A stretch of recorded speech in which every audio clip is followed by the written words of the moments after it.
Guys আজকে মকর সংক্রান্তি, সবার বাড়িতে পিঠে পুলি হচ্ছে, কিন্তু আমি ভাবলাম এবারে করবো না। কিন্তু এমন সময় মাম্মাম কে আমাকে পিঠে পুলি করে দিতেই হবে। ওই বায়না শুনে কি আর আমি ঠিক থাকতে পারি? সঙ্গে সঙ্গে ছুটলাম বাজারে।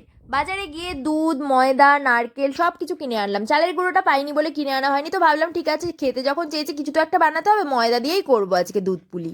সঙ্গে সঙ্গে বাজার করে নিয়ে এসেই নারকেলটাকে কুড়িয়ে নিলাম, নারকেল কুড়িয়েই ছেই বানিয়ে নিলাম। তারপরে জল গরম করতে দিলাম, জলের মধ্যে নুন আর একটু চিনি দিয়ে দিলাম, জলটাকে ভালো করে গরম করে নিয়ে ওর মধ্যে ময়দা দিয়ে ভালো করে ময়দাটাকে মশটে নিলাম। তারপরে বেশ নরম হয়ে গেল একদম। তারপরে পুর ভরে ভরে যেমন করে বানায় সেরকম ভাবে বানিয়ে ফেললাম। বিয়ের আগে তো মা সবই বানাতো, সবই খেয়েছি, কিন্তু কোনোদিনও রান্নাঘরে গিয়ে দেখিনি যে মা কিভাবে বানাচ্ছে না বানাচ্ছে। যাই হোক, কিন্তু এখন বিয়ের পরে পাটিসাপটা তো অনেকই বানিয়েছি, কিন্তু দুধ পুলি এই ফার্স্ট টাইম। আর মাম্মাম কিন্তু দুধ পুলি খেতেই চেয়েছে, সেই জন্য দুধ পুলি তো বানাতেই হবে। তো কি করব ইউটিউব খুলে দেখলাম কি করে বানাতে হবে, সেইভাবেই বানিয়ে নিলাম। তারপর বাবা মেয়ে খেয়ে তো দুজনেই বললো দারুণ হয়েছে। তো চলো আজকের মতন টাটা।